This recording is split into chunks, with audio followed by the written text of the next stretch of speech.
To the Unitarian Universalist Fellowship of Pottstown, Reverend Sandra asked us if we were going to always start on time, to which I said no and no.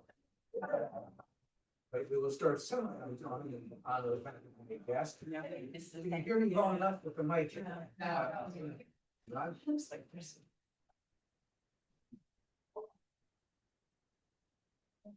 Better now. A little bit. Have it so you can hear this. No.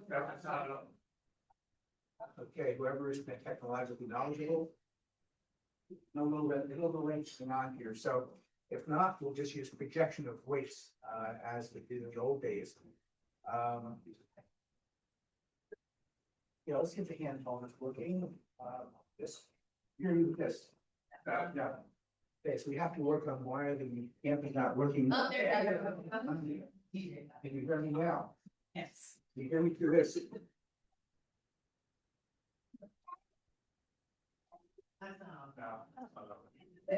There it is. Now it should be on.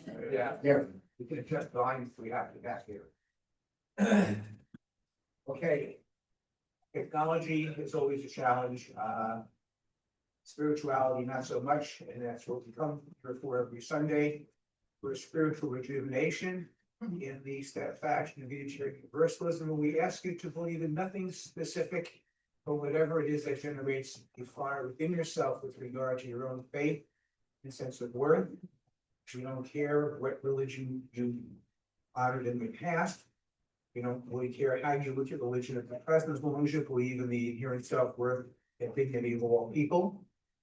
And I think that is all I can say for the moment. So, do we have any announcements for the benefit of the fellowship? Please come up to the mic on the side here and give it yourself.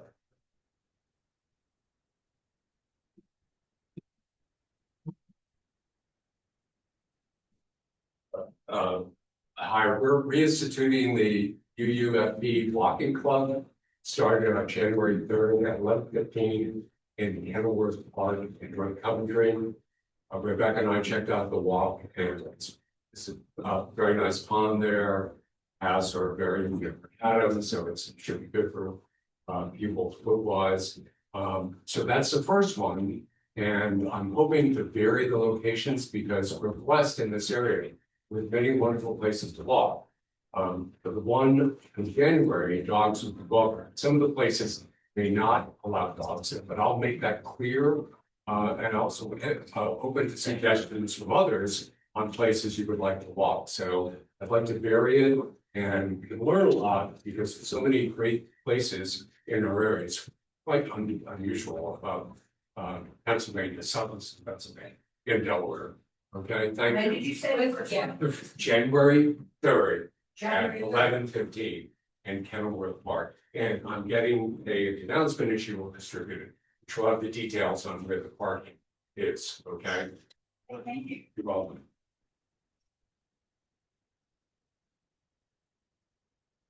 Good morning, everybody. I have two quick announcements. One is that we're starting a new yoga series on Tuesday night, starting this week.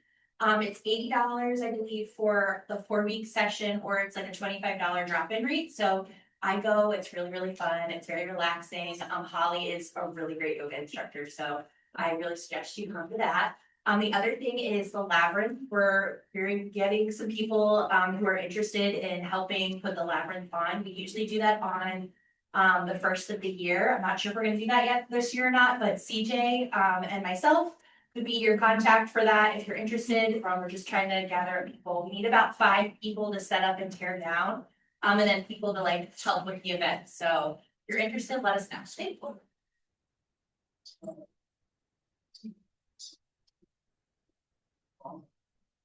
Good morning, I'm Sam. I have a few announcements today. Friday, Judith came in and I helped her install 5 battery operated smoke detectors.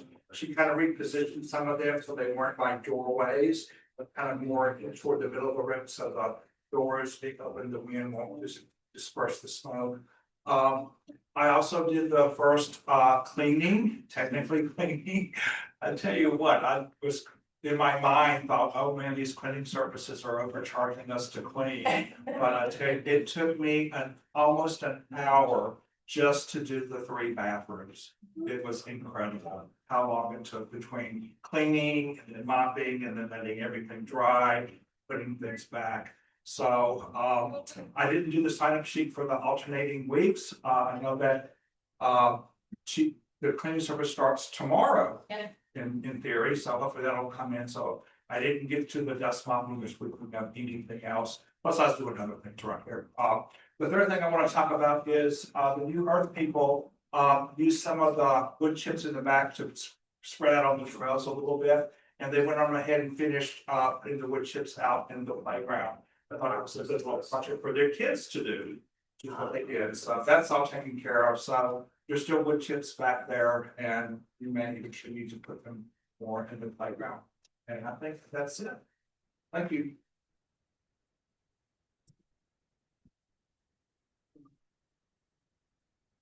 Good morning, I'm Ann, and I have to tell you that I am over the moon that Chrissy Houlihan, who represents a lot of us in the US Congress, was one of the 6 people who was on that video. So I put together a thank you card, and I've written to her before. I've met her a couple of times. And this is advice from a bison. I have a whole series of advice from, butterfly and all that. But I thought this was appropriate. Stand your ground, have a tough hide, keep moving on, cherish wide open spaces, have a strong spirit, roam wild and free, and let the chips fall where they may. Who knows? And then what I wrote to her is, thank you for reminding our leaders, quote unquote, that of the oath they took. I took it too in 1974. I became a federal employee for 5 months. It was like to stand it. I still took the oath though.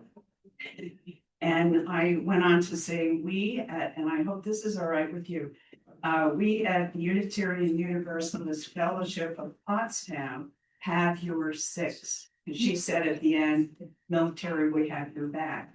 How can we help you? So I put my name and phone number. I'm gonna, and you don't have to, but I'm gonna put this at the back table. I have a handful of pens. Please do not steal any of them. They're my favorites. So I hope that you'll join me in thank you.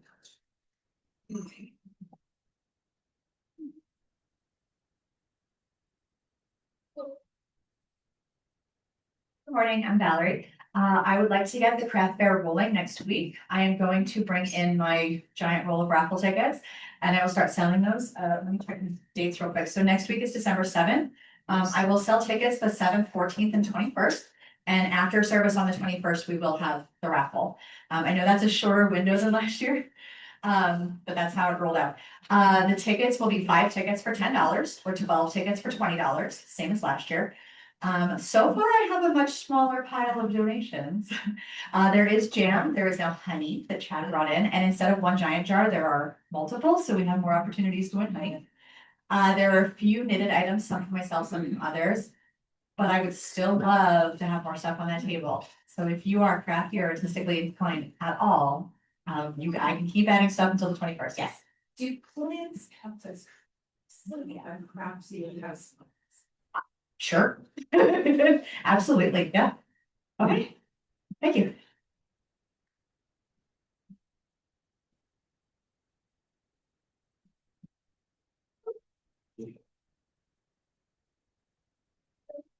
Good morning. Did you hear me? Yeah. All right. I am really delighted to be with you this morning to worship with you in this gorgeous sacred space. And we light our chalice at this time and center ourselves with these words. With gratitude for the gifts of friends, family, and community, food, water, and shelter, beauty and nature, and with acknowledgement of suffering, disappointment, and injustice, we light this chalice. We give thanks to the spirit of life, source of our existence, the power of love.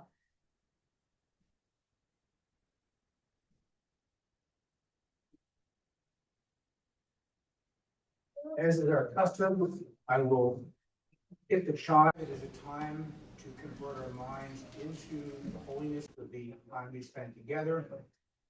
As Emily always says, it's amazing how long a chime can continue to make noise well after the time you can hear it out there. It's impressive. It has quite a resonance. So let's silence any objects that could make noise during the service so we have no interruptions.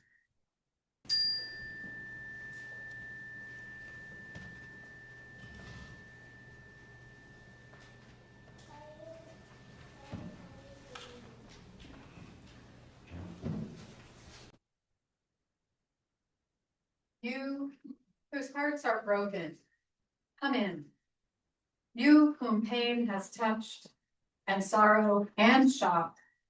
You who have cried this week and read the news with sadness. You whom loss has shadowed, you who grieve, come in. Come in. You with hearts open to joy and hope, come in. You whom love has touched and friendship and wonder, you who have laughed this week and felt gratitude for life's many blessings, you to whom gifts are given in abundance, you who rejoice, come in, come in.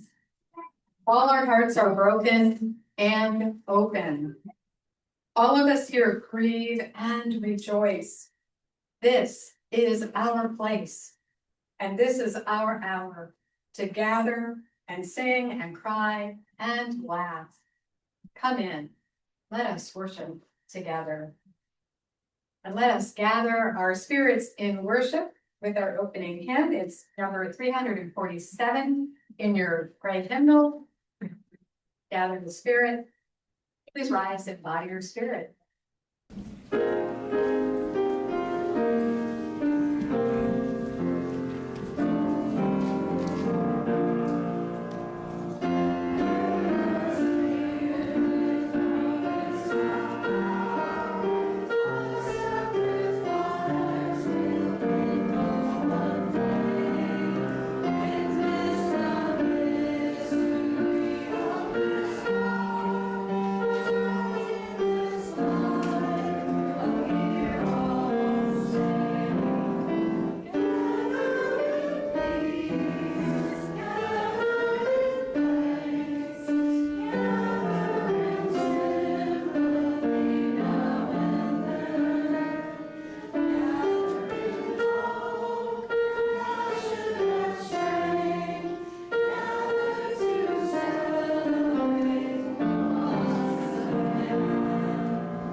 you this morning, and it's a story that some of you may be familiar with. It's actually a story that my mother loved to tell. She is no longer with us, and it occurs to me now that I wish I had asked her what it was she loved so much about the story and where she learned it.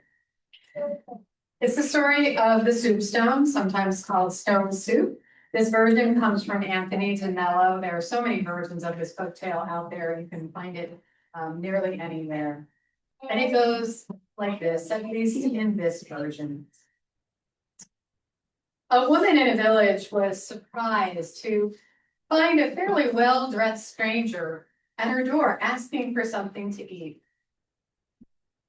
And she said, "I'm sorry, I have nothing in the house right now." "Not to worry," said the amiable stranger. "I have a soup stone in this satchel of mine. If you'll let me put it in a pot of boiling water, I'll make the most delicious soup in the world. A very large pot, please." The woman was curious. She put the pot on fire and whispered the secret of the soup stone to the neighbor. By the time the water began to boil, all the neighbors had gathered to see the stranger and his soup stone. The stranger dropped the stone into the water and then tasted a teaspoonful with relish, and he exclaimed, "Ah, delicious. All it needs is some potatoes." "I have potatoes in my kitchen," shouted one woman. In a few minutes, she was back with a large quantity of sliced potatoes, which were thrown into the pot. Then the stranger tasted the brew again. "Excellent," he said. But he added wistfully, if only we had some meat, this would become a tasty stew." Another person rushed home to bring some meat, which the stranger accepted graciously and flung into the pot. When he tasted that broth again, he rolled his eyes heavenward and said, "Ah, tasty. If we had some vegetables, it would be perfect. Absolutely perfect." One of the neighbors rushed off home and returned with a basket full of carrots and onions. And after these had been thrown into, and the stranger tasted the mixture, he said in a voice of command, "Salt and sauce." "Right here," said a woman. Then came another command, "Bowls for everyone." People rushed to their homes again in search of bowls. Some even brought back bread and fruit. And then they all sat down to a delicious meal while the stranger handed out large helpings of his incredible soup. Everyone felt strangely happy as they laughed and talked and shared their very first common meal.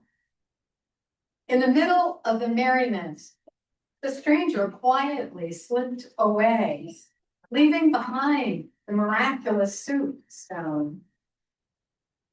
The soup stone, which they could use anytime they wanted to make the loveliest soup in the world. And that is the story of the soup stone. I hope you will share it with others today and in the days to come. And we're now going to sing the children to their classes with Go Down in Peace.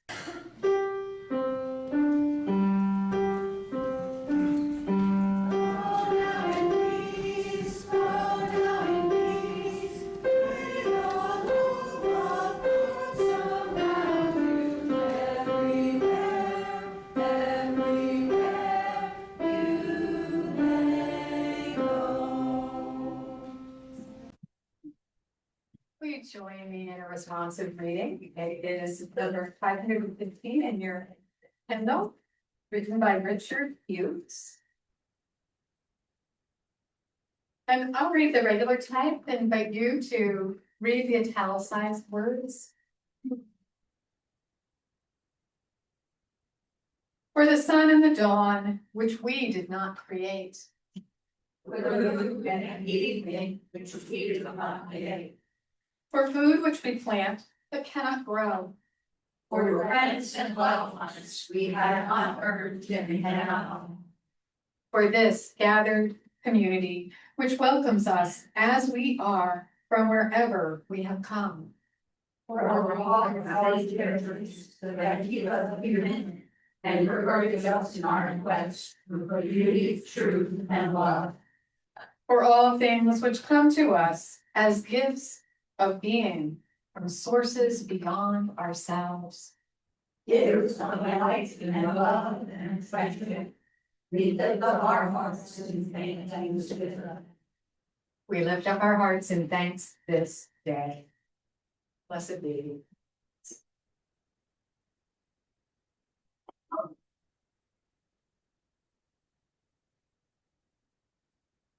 Two things. I did not introduce Reverend Sandra sufficiently. We go back a long way to the first UU embedding many years ago, where she spent her career after a prior career outside of the ministry. So she's a random person that we pulled off of the street. She really is a minister. And we hope she'll return, much like Reverend Cheryl, periodically. The second is, it is time for the offering. As we have often said, we have three things that we can offer to the fellowship: time, treasure, and talent. This week was called the treasure, or some of your hard-earned income, which will go back into the baskets and into the worthy work of our fellowship.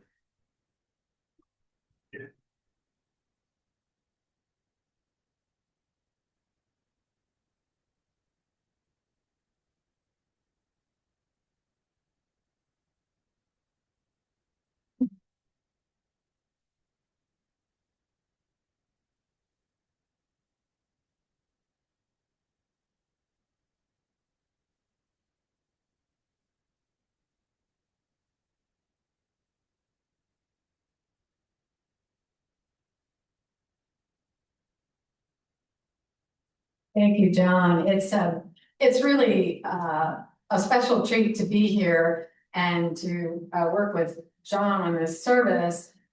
Because I, as he said, know him from the UU Berks congregation, and also CJ Rhodes, who's here today. So it's nice to be here among new faces and familiar faces. I want to share two short readings with you. As points of reflection for our topic this morning and for the sermon. The first is by Rick Giroux, and he writes, "What we come to understand and affirm is that even through the most difficult circumstances of life, abundant beauty and richness may be found. It is our faith in the goodness and wisdom of things that allows us to work our way through life's darkest moments. In this way, abundance is also faith in the basic goodness of life. It is saying yes to all that we can know of life, including the suffering that surrounds us. It is also saying yes to that which we do not know, to open and accept the unknown with grace. A sense of abundance gives us the freedom to participate fully in our lives by doing what we can to assist others. If we do not ourselves feel rich, how can we give to others what has been given to us?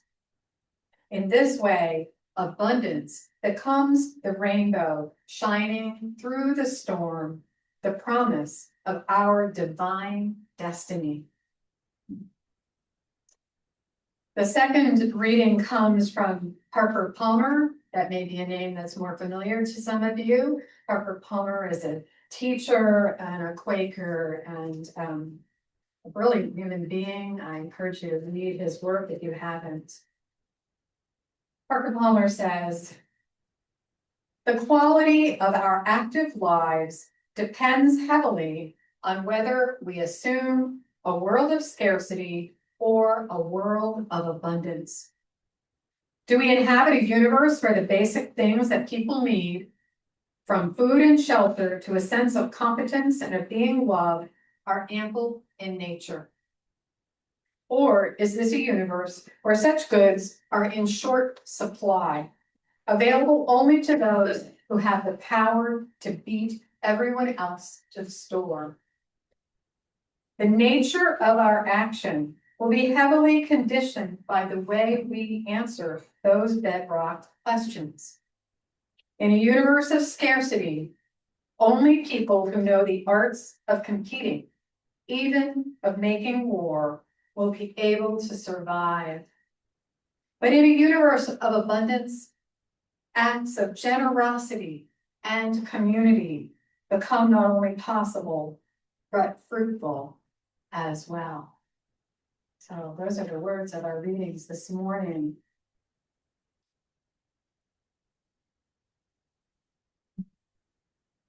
When life is going well, it is easy to speak of abundance. When we are happy, in love, employed well, and healthy, things progress with a kind of ease and a sense of appreciation. But those days when everything is falling apart for us, or when the world's suffering is too much with us, those days, it can be hard to look around and see anything but mud puddles or snowdrifts. Yet those are the very days, the very times that an appreciation for what we have is most needed in our lives. This approach to abundance is not about everything going right. Instead, it has to do with noticing in a new way. Consider this scenario. Life led you into a puddle. Are you still staring at your mud-covered feet? Or are you ready to look up and notice that the wide open sky never went away? The point of living abundantly isn't that our feet aren't ever wet or mud-covered. It isn't that there aren't real dilemmas that we face, real struggles, or that the world would be just fine if everyone ignored the mud. Embodying abundance has to do also with looking around to find that sky, to see what there is of beauty, and to really notice it, to really see it. That noticing holds the potential to be life-altering. The world won't be perfect as a result, but it will be better. This way of seeing has to do with recognizing the wide open sky is already available to us, even in those mud puddle times. Writer Heidi Barr points to this deep-seated and timeless spiritual wisdom when she asks, what if instead of seeing poverty, despair, pain, and cruelty in the world, we saw opportunities for growth, seeds of hope, room for healing, and the sharing of compassion? What if we could truly embody abundance in every thought? Well, when I first read her words, I was alternately nodding my head yes, and I was also shaking my head no, because I feel so passionately that we have an ethical responsibility to recognize and address suffering, privilege, violence, greed, and basic injustice in the world. Any consideration of living a spiritually abundant life can't ignore any of these. It just can't. And yet, Barr is naming a powerful truth. When we see and experience abundance, then our ability to share it grows. Unitarian Universalist minister Reverend Angela Herrera gets at a similar idea, also emphasizing the importance of embodying and sharing abundance. She writes, abundance is not about having what you want, but about noticing what you have and multiplying it through sharing it, multiplying it through your manner of being in the world. It's a really challenging teaching sometimes to remember that abundance isn't about having what we want. It's about noticing what we have. Well, this brings to mind another wisdom story that I'd like to share with you. And it's another story that kind of has stayed with me, comes back to mind from time to time. And it's a story of two men who have both been injured in combat in war. Both of them are quite ill, and they have to remain quiet and calm. They share a small hospital room, which has just one window and one door. One man's bed was near the window. He was permitted to sit up for an hour in the morning and an hour in the afternoon by the window.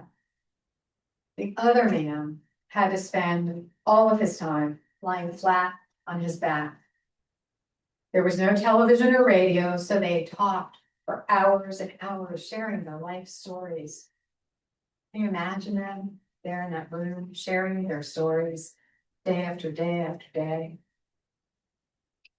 Every morning and every afternoon, the man sitting at the window would recount the wonders, the glory that greeted him beyond that window. He described a beautiful park with a blue lake where ducks and swans glided along. Children threw bread to the birds and sailed model yachts. Young lovers walked arm in arm beneath the full leafy trees. Beds of roses, dahlias, marigolds bloomed, beautiful colors. In one corner of the park, there was a tennis court. Many days there were lively tennis matches happening there. The man lying flat on his back relished hearing these stories, hearing what the other man could see from that window. He had found, it seemed, a way to appreciate what he already had. And he actually lived for those moments in the morning and the evening when the other man would tell him what he was seeing from that window and describe that world out there beyond where they were. But then one day, imagine how this story goes, can't you? One day, he begins to feel a little bit resentful. And that resentment festered and it grew. And he focused on what he didn't have. And he started to wonder to himself, why should that other man get to see these incredible sights? Why should he have the bed by the window? And that resentment and that desire for more began to consume him. And then one night, the man whose bed was by the window awoke coughing violently, and he was choking, and he tried unsuccessfully to reach the call button to call the nurse. The other man didn't move. He kept his eyes closed as though sleeping. Eventually, the room was silent. And in the morning, the nurses discovered the man by the window was dead. After allowing what he considered a respectable amount of time to pass, the man who had to remain flat on his back asked to be moved to the bed next to the window. After he was moved and the nurses left, he hoisted himself up on one elbow. Moving caused him excruciating pain. It took all the energy he had, But he just wanted one look out of that window, one look through his own eyes. And he finally hoisted himself up and he peered out that window. And you know what he saw looking out that window? Some of you might have heard this story. He saw a blank wall. You know, who hasn't wanted what someone else has? Who hasn't ever had a moment of resentment, a moment when it looked like someone else's life was so much better than their own? Who hasn't, at some moments in their lives, ruined their own happiness by focusing on what they lack rather than what they have? Despite looking out and seeing a brick wall, a blank wall, one man was able to see beyond that wall, to see a vision of hope and light and beauty. And more than that, he was able to share something beautiful with someone else and magnify happiness for himself and that other person. It isn't that he didn't see that wall. He just didn't let that wall contain him and define all of his life for him. He allowed the world to come alive through his imagination, through his compassion, and to share it and to multiply it. How incredible it is to me to imagine seeing the world the way that man saw the world, to see through such eyes as his, to embrace that wide open sky. The other man, by focusing on what he didn't have, lost what had brought him joy. The man whose bed was by the window, he died. He lost his life. But so did the other man, didn't he? He too lost his life. How different that story might have turned out. And the man lying flat on his back looked and kept looking for the abundance that already existed in his life. In this morning's reading by Quaker educator Parker Palmer, he encourages people to assume that at its core, the universe abounds with generosity and potential. He says that the quality of our active lives depends heavily on whether we assume a world of scarcity or a world of abundance. He also says that in a universe of abundance, acts of generosity and community become not only possible, but fruitful as well. When I heard Palmer's words, when I hear those words, they're really such wise and beautiful words. I can't help but think how much we need those acts of generosity and community. We need them desperately in our world. We need them in our lives. We need fruitful ways of sharing rather than stinginess and competitiveness. We need ways to reopen ourselves to beauty and to gratitude, and to see not only the proverbial glass being half full, but also to see the whole glass. And just consider this story, and this is a true story. The others are true too, but this is a true story in that it happened. This story is told by Chester Bennington. It's a real short piece. He was interviewed as part of something called Project Human, which is a documentary film that captures stories of the human condition. And it's a story that Bennington shared about his grandfather. And he said, the magic moment I had with my grandfather was right after my grandmother died. And I went to go see him and I knew he was hurting. But I wasn't sure what kind of state he would be in.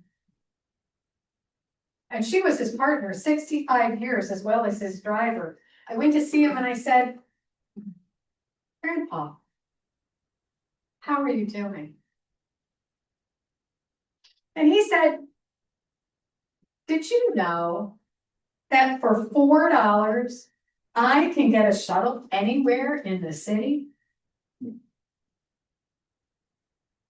I said, wow, that's great, Grandpa. That's great. And he said, well, I went to the grocery store and I went to the woman behind the counter and said, I have this list of things. Could you help me find them? My wife has recently changed her residence to heaven.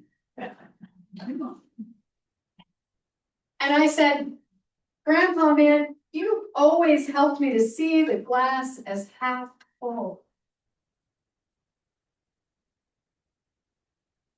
And my grandfather leaned back and looked me in the eyes and he said, it's a beautiful glass.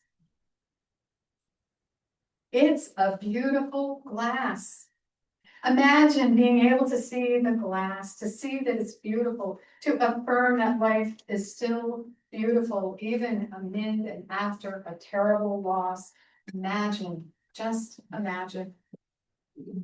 This is not a Pollyanna-ish optimism. Seeing the beautiful glass does not ignore life's harsh realities. It is a fierce and heart-opening affirmation of the inherent capacity, capability of beauty and goodness and compassion and fairness in the world and in us. This outlook insists on seeking and finding the best in our lives and in the lives of those around us. It invites us to embody abundance in nature, at work or at home, whether we are alone or in a crowd, whether we're with friends or with strangers, whether we're in quiet times or times when life is coming at us faster than we could ever imagine it could. It invites us to embody abundance, even and maybe especially in those mud-puddled times. As the French-Swiss poet Jean-Baptiste wrote, it's not what we have that constitutes our abundance, but what we appreciate. May we notice what already exists and be grateful for it. May we learn to see the beautiful glass. May we embody abundance and come to share and multiply it with each other and with the world. Amen. Blessed be. Will you join me in a time of meditation?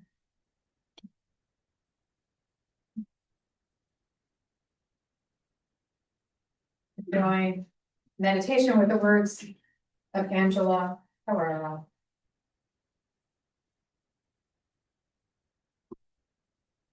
O source of love and wisdom, source of life, great mystery. Help us to see the overflowing abundance of our lives, the abundance of all creation in which we live and are interdependent. Help us to see the abundance of love, generosity, and meaning overflowing in our lives. Help us to transcend our either-or, limited, scarcity thinking about gender, ability, nationality, culture, and race. To see that there are myriad abundant ways of being and that they are beautiful in their spectacular array. Help us to see that there is enough for ourselves and all people and to live into that truth. May our sorrows be lessened by our sharing them. May our blessings be multiplied through our sharing them. Amen. Blessed be. Let us join in song once again. With When Our Heart is in Holy Place. It's number 1008 in your tail hymn book. Please rise and by your spirit.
Well, I can sing that song all day long. So.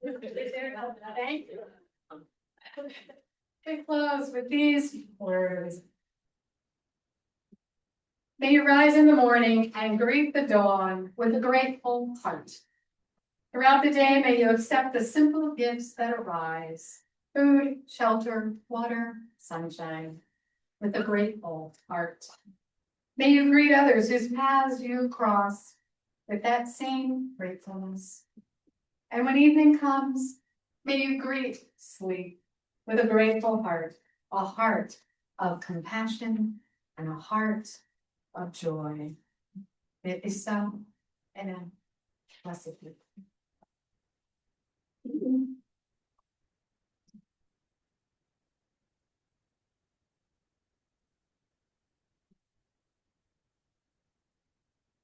So it's now that time in our service when we follow a tradition, as is true in many Unitarian Universalist congregations, it's learning of joys and concerns. A time when we feel comfortable amongst the people who are around us to share what is most tender in our hearts, to bring joy to others aside from ourselves. Or if we have a sorrow, if we feel down about something, you'll feel comfortable sharing that also in what is a safe space for all of us. So if you have such a joy or concern, I invite you to come up and use the microphone over here and share with us. Alice, we will use the words that are in our order of service. Thank you, Reverend Gabe, for a slight adjustment. So, together, we sing this slang.